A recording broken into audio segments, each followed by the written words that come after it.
others, we're quite clueless about death and what happens to the soul. But this is what we know. We know that there is no time, there's no space, there's no limitations. And that's why a parent or a spouse or a child who passes away, when we say that they're with you, it means that literally, because they are not confined to anything. So wherever they are, they're with you. It's hard for our head to get around it. And it's interesting in the past few weeks because we studied Bereshit and we studied creation. So we started discussing again this whole idea of creation.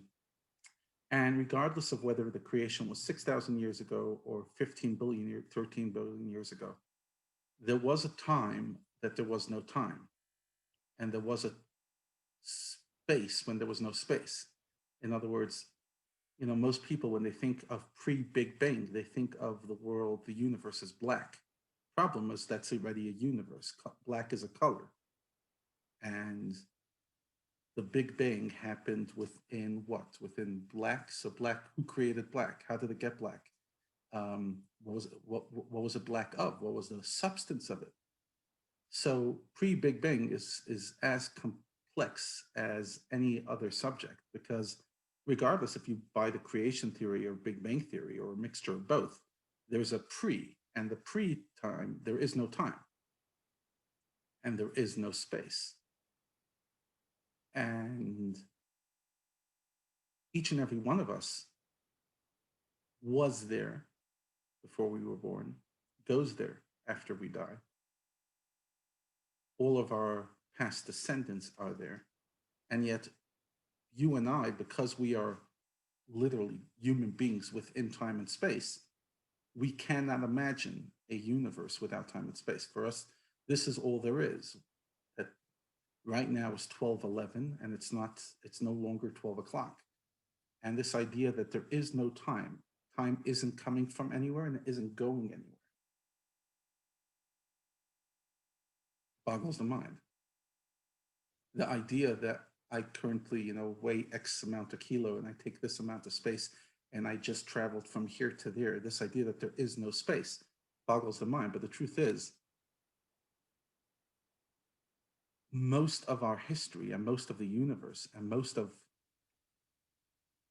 souls are living in this experience. We're living in a unique experience when we're alive, soul in a body, in which time and space is real. So all we can think about is that this is existence. And that's why often you'll have the conversation where people go after they die. And I often wonder, do they have lectures in heaven? Where do people go when they're born? Because that must be as curious as anything. Imagine like, you're hanging around with a bunch of souls and you've been there for time immemorial because there is no such a thing as time. And the truth is there are certain elements in heaven that are similar in time. We're told like on Shabbos, people who are, being cleansed in Gehenna they don't have Gehenna, but it's only reflection of our time. It's our Shabbos, not theirs. So not that I get my head around it, but there is no time. They're just copying from here. But the point is, you have a soul that's been with you forever, and suddenly the soul is being, snatched up by God and being put into an embryo, into a fetus, to eventually turn into a child. And I'm sure that all the souls must be looking at each other in heaven and saying, what in the world was that? Like, where do souls go? What happens? And they say this cute little story that there was once a soul that was, sent down into this world. And as it's coming down, it's going down the ladder, get your in imagination, and it meets another soul that's going up. Basically, the person just passed on. So the soul going down turns to the soul going up and says, tell me, what should I expect when I come into this world? What am I looking at? So he says, listen, there's a lot of beautiful things about this world. There's mitzvot you could do. There's powerful experiences. There's powerful moments of meditation, of meaning, of purpose, connection. Says, but the problem is that in order to afford all that, you need a certain thing. And he's trying to think about how to describe the soul that's coming down, money. So he says there's this circular thing, and if you get it, then it solves a lot of your problems. I know this is a joke, relax, it doesn't. But anyway, so the soul going down thinks to itself, it says, okay, it can't be that bad. All I have to get is something that's a bit circular and everything's okay. So he turns to the experienced soul and says, that doesn't seem to be much of an issue. So the experienced soul says in Yiddish, aber bis me kriegte ringele can the neshama reisgehen. Until you get that circle in your pocket, by that time your soul flies out of your body. You could take your kishkis out just to get that round, um, the money. Obviously, you don't need money to be happiness. It's just the point. The point is to like understand that the naivety of a child, when you look at a baby and they're so naive, it's a reflection of the naivete that we came into this world. That's the soul. The body has no experience. The body's new, just been born into this world. It was totally dependent on the mother. So the body has no experience with this world. The soul has not been integrated into the body for long enough. So the baby is just like a perfect example of what cluelessness looks like. Absolute clueless. Or you call it innocence. But the point is they have all they know is their base needs to keep them alive. But there's zero sophistication. And as their soul and body integrate into one another and they start experiencing the human experience, slowly but surely, they lose that innocence, which is a shame. But on the other hand, you can't be an adult if you stay that innocent.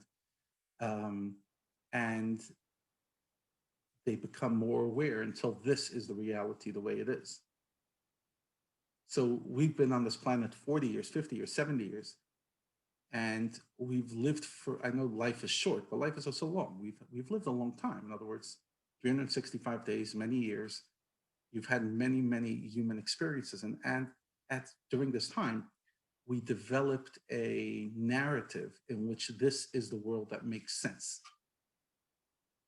That this world makes sense. You come in, man and woman come together, they have a child comes into this world. Somehow the little seed turns into a full-on embryo, which turns into a fetus, which then the moment of birth turns into an independent being, and then they're nursed, and then they eventually start walking and talking, and they go to OT, of course, because that's what all Jewish mothers have to do with their kids. We used to take our older kids to an OT, and she's like, why do all Jewish mothers send their kids? Like, she was an Afrikaans woman. Why? Only Jewish.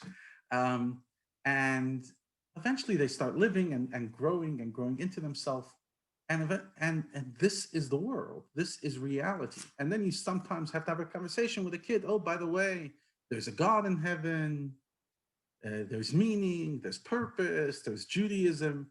But think about how surreal the soul must feel within each and every one of us, that what was our absolute reality until we were born and what will be our absolute reality after we die for the 70, 100 years that we're here on this planet is fiction. It's a story. Religion is a story that we tell ourselves.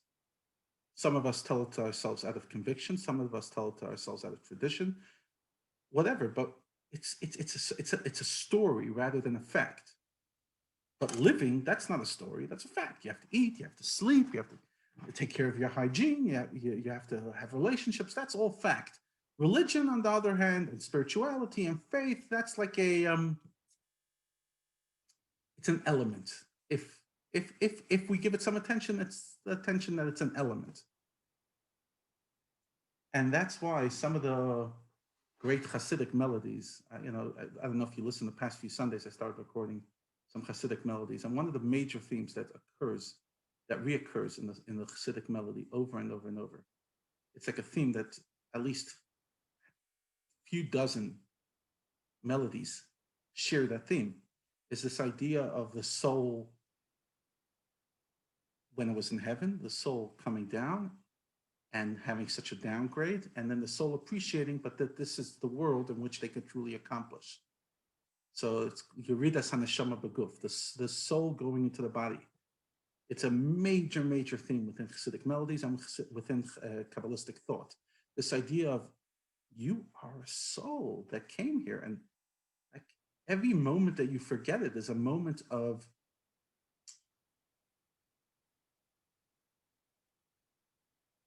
lack of integration, lack of health, lack of synergy.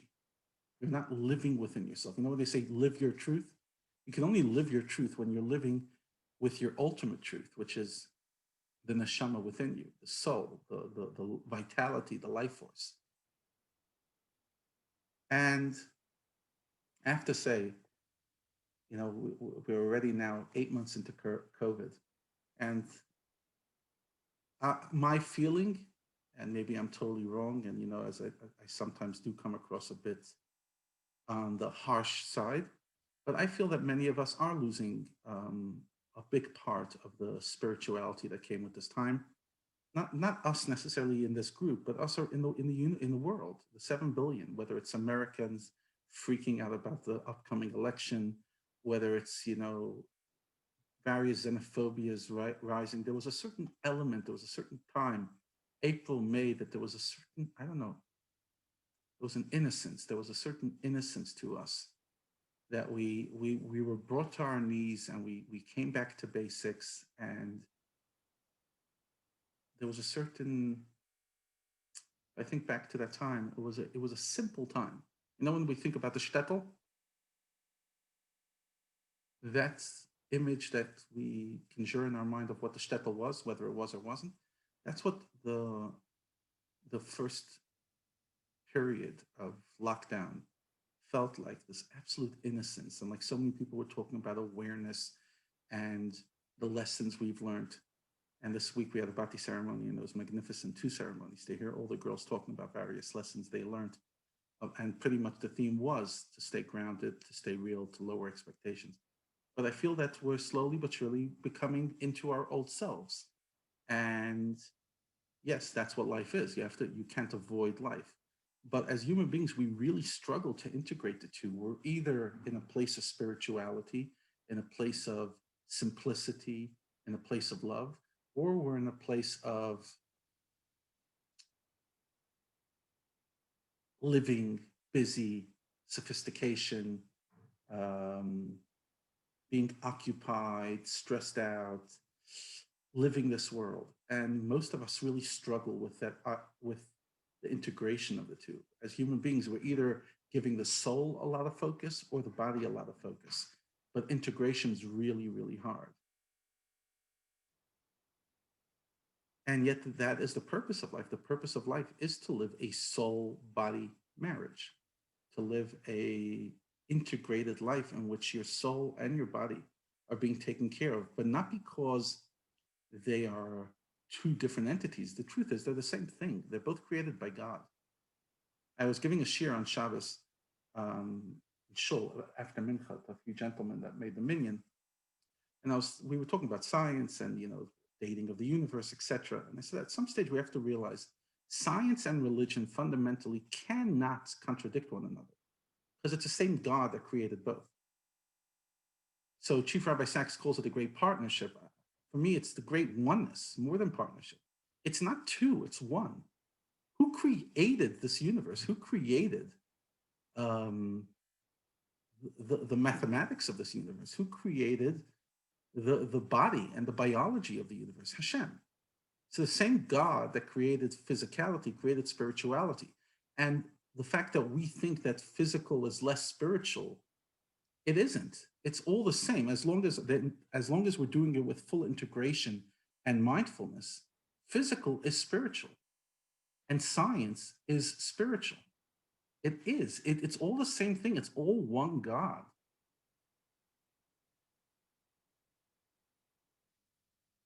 So yes, the focusing on ruchniyut, focusing on spirituality versus our physicality, allows us to be more focused. But it's not because we're avoiding our physicality. We're just remembering the purpose of our physicality, but not by avoiding it, because this body is God.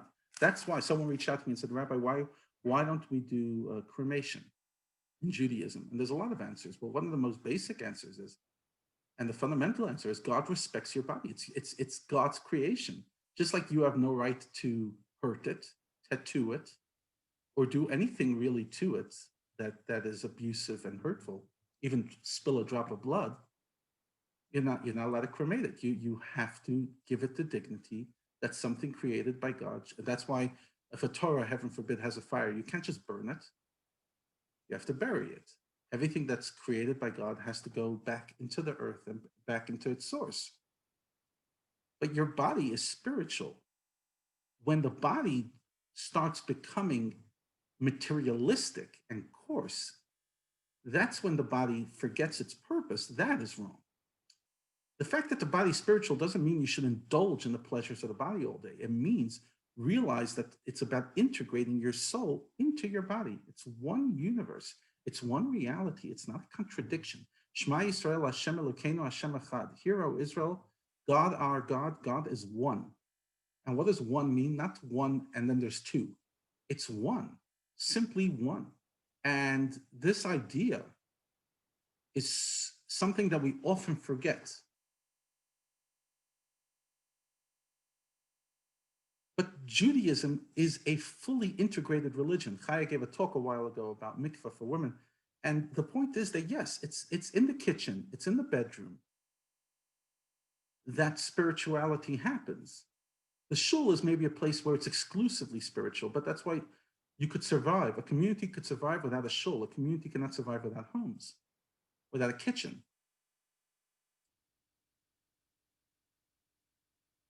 But this idea of integration is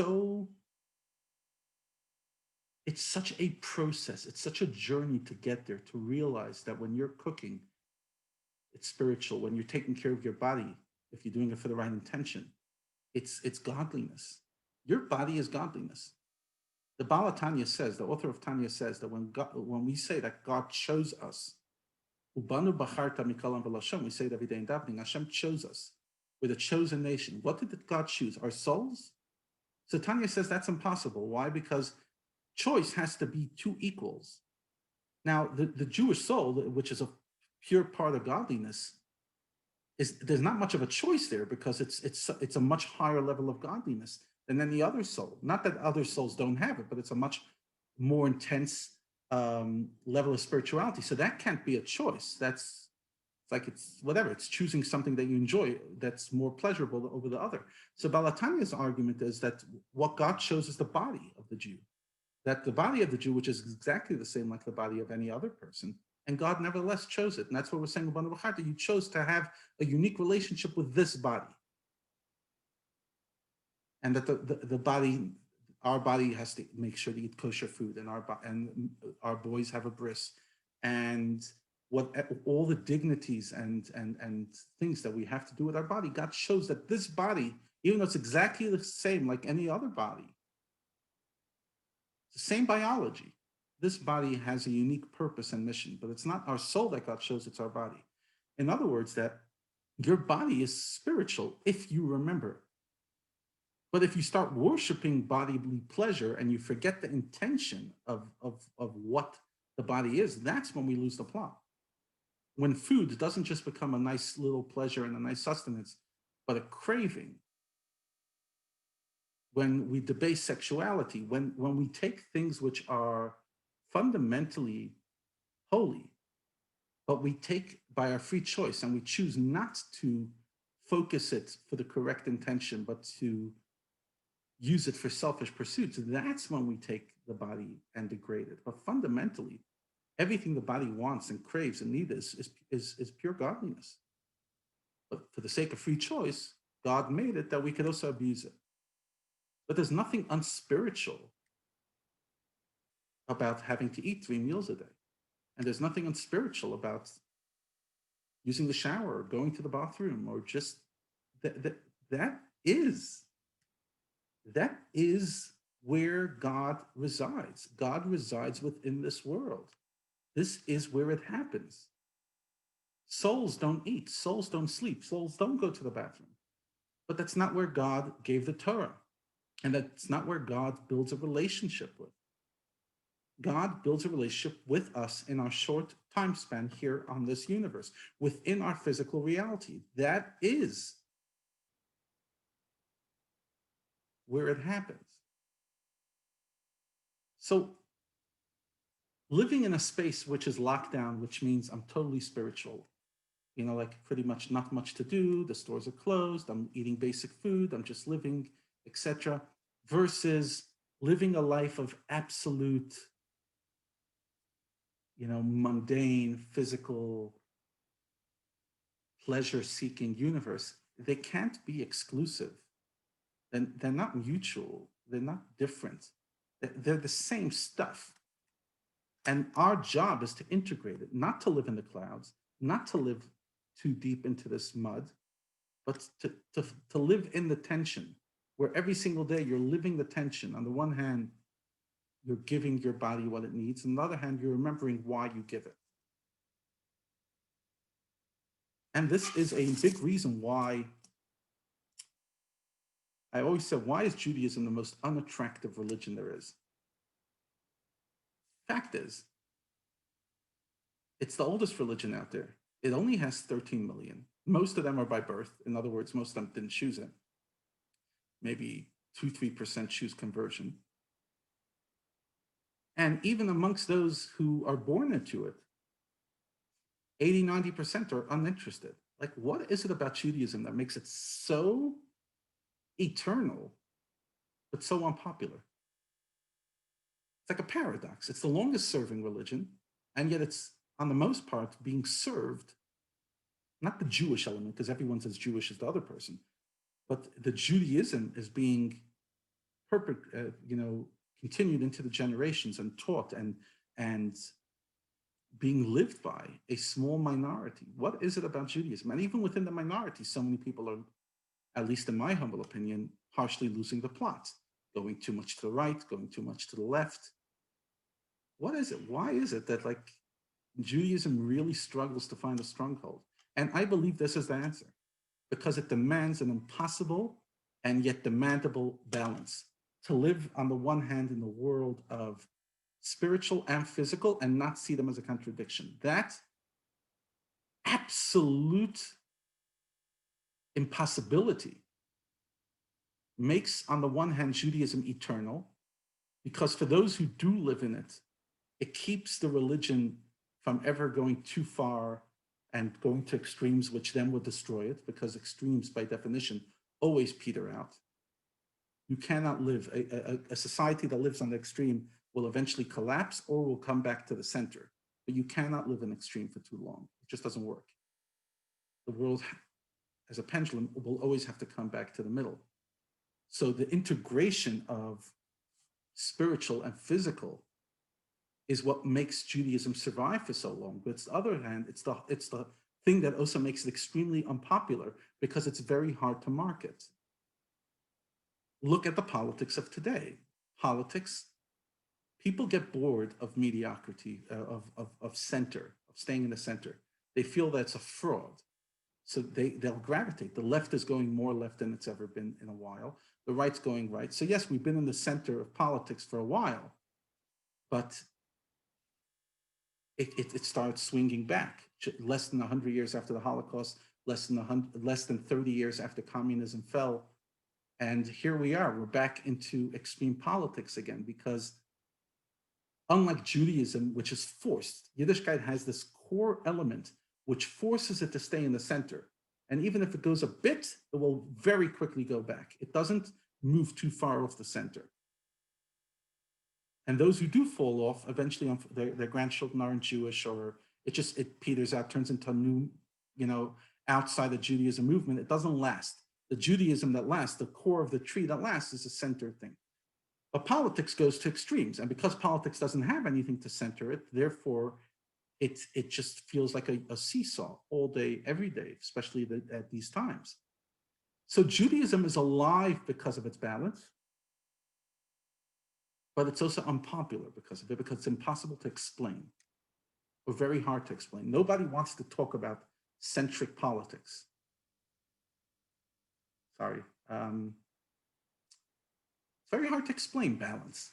Most people don't like balance. We want absolutes. The world is either a place that if Donald Trump wins, everything's going to be fantastic, or if Donald Trump loses, it's going to be all hell, Or the other perspective, 50% of the United States right now is if Donald Trump wins, it's hell, and if Joe Biden wins, it's heaven. And there's no nuance, there's no subtlety, there's no nothing, because it's just extremes. So that's much more attractive. You know, like, I know that this year I'm giving right now, if I try to get up at a political rally or even if it was, forget about politics, it was a Jewish rally, it was Sinai and Daba, and I'm trying to catch a crowd. And I say, my talk today is going to be about balance within Judaism. I think I would have 4 people show up and they would all fall asleep. Why? Because there's nothing stimulating about this.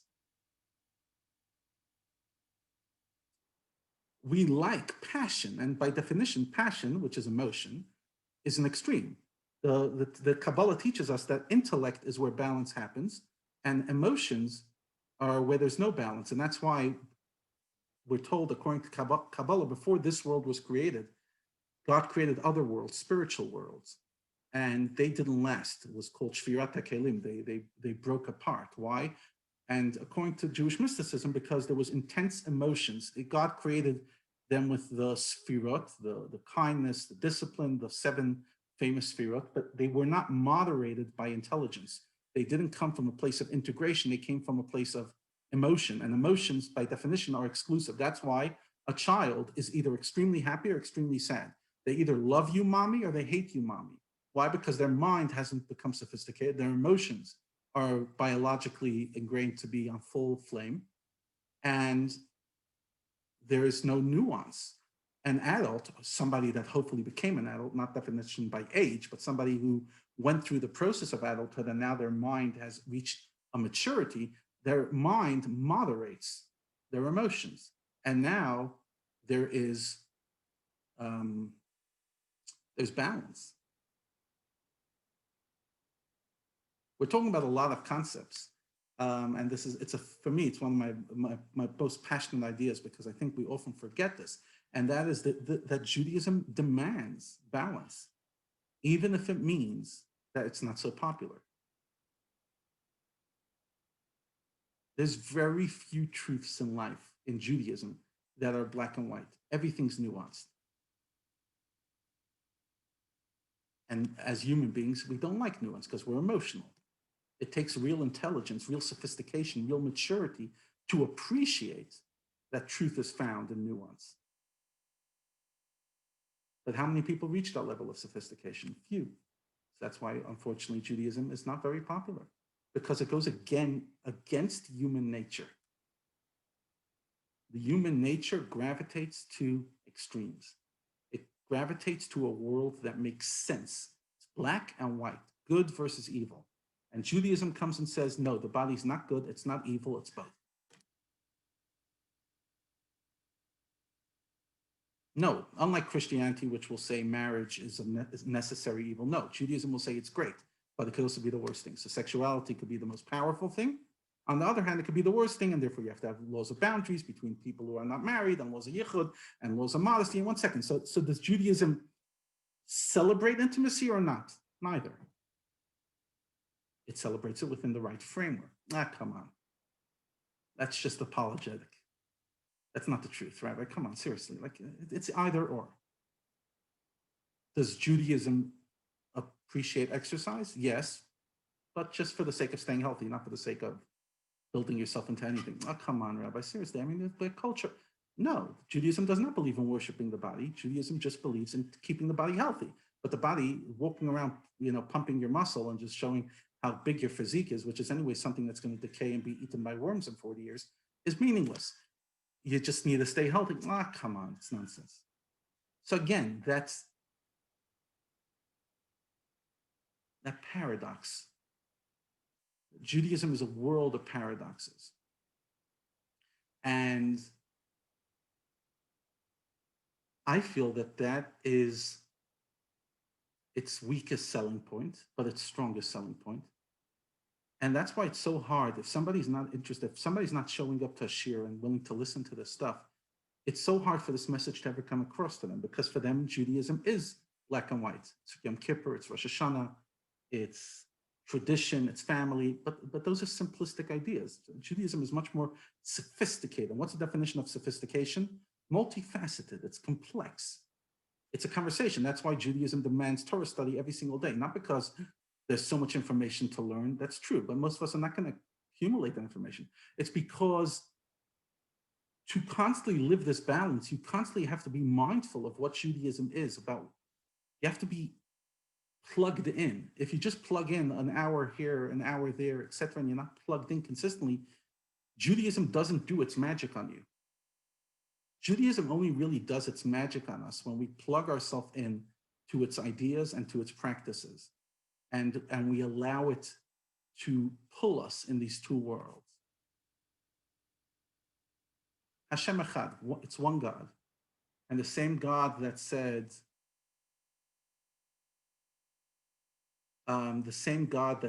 be, light Shabbos candles and meditate and daven and say Tehillim, is the same God that says, make sure there's dinner on the table and make sure there's lunch and make sure that you have clothing to wear and make sure that there's money and make sure you have life insurance.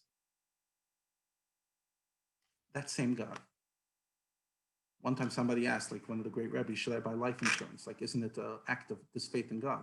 He says, no, God wants you to buy life insurance. Please God, you'll live long, but you have an obligation to live within this world. Or somebody one time asked the previous Chabad Rebbe, the sixth Rebbe, should I be building buildings and going on projects if Mashiach's coming today? So he says, you have to live as if Mashiach's coming today, but you also have to live as if he's coming in 100 years and plan accordingly. Live that paradox. So the one on Mashiach's coming today, live it. On the other hand, create visions that will take you 20 years, 50 years to accomplish. How? Live that paradox. On the one hand, have absolute faith in God that will take care of you. On the other hand, get a job and work hard at your job and give it and do it with integrity and honesty.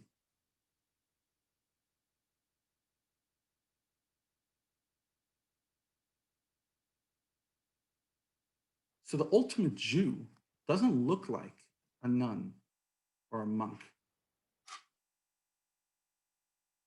Doesn't look like a rabbi. The ultimate Jew, as in not the person that's on the highest level, but the role model, is somebody who's living a life like all of you, living life with all its complexities and its messiness, and showing up to share here and there, but ultimately most of the day living life. And somehow, for some reason, that's where God finds his happiness. That's where God finds his home. So yes, it's a privilege for me to be able to be a rabbi and be a teacher, but I know that the world is not made to be rabbis, teachers. It's a necessary ingredient, just like you need engineers and you need, I don't know, politicians and you need bakers and cooks. The world needs different people to focus on certain elements, but in no way is this the high bar of human achievement. By no definition, and that's not an act of humility. It's just it's an act of appreciation that God doesn't want a bunch of preachers. He needs a lot more people practicing and preaching, a lot more people that are just living this world, living and embracing this tension. And yes, there's times to go exclusively one way or the other way. For example, come Shabbos, it's more of a spiritual time than a physical time, even though we do have meals and this and that. It's on the most part more spiritual. You go on holiday, maybe you focus on your body a little more than your spirituality. Fine, there's room for sometimes to go, but to always come back to the center. Come back here, because this is where, at the nexus, it's at this center where it all happens. We got onto this because we started talking about afterlife and the place that we come from and where we all go to, and that's a place of absolute spirituality. But for a few short years, we're sent to this world, a world in which taking care of our body occupies so much of our time. Taking care of other people's bodies, our children, our spouse, takes up so much of our time. Trying to be a person amongst people. Often people say, I don't care what people think of me. And I appreciate that, but it's not true. Obviously, you should never think too much of what people, but you do live in a world where you're not going to run around in your birthday suit outside and You're not going to run around in your pajamas because there's a certain dignity that's now technically, if you were home alone, you will be in pajamas, but if there's other people around, you won't be. Why? Because there's a certain dignity. You do care what people think. Or you want to use it a different way, you care about being a person within society and not being a nutcase, a total misfit. So all that, we spend time to be part of society, to be part of civilization, to be alive. And there in that place, God comes and says, that's where I want to feel comfortable. I want to be home. So in this world of time, space, limitations, in this world where we can fall into the small pit of pettiness and small mind thinking, in this world, God comes and says, Taseli bayit, make me a home. And if we allow him in, if we allow ourselves to see our lives as a temple, not just a shul. The shul's a temple. No, not just a mikveh temple. You, your essence, your body, your biologically, you know, your body of flesh and bone and everything else that's going on in there, God wants a home. It's amazing. For me, that's the single most attractive part of Judaism and the hardest thing to sell. But Judaism cannot have it any other way. It cannot go to extremes because it's false. Because Hashem Echad, God created this world and he created the other worlds. There is no two gods. So Judaism has no choice other than to integrate science and faith, physical and spiritual, because it's all the same thing. Wishing everybody a shekayah.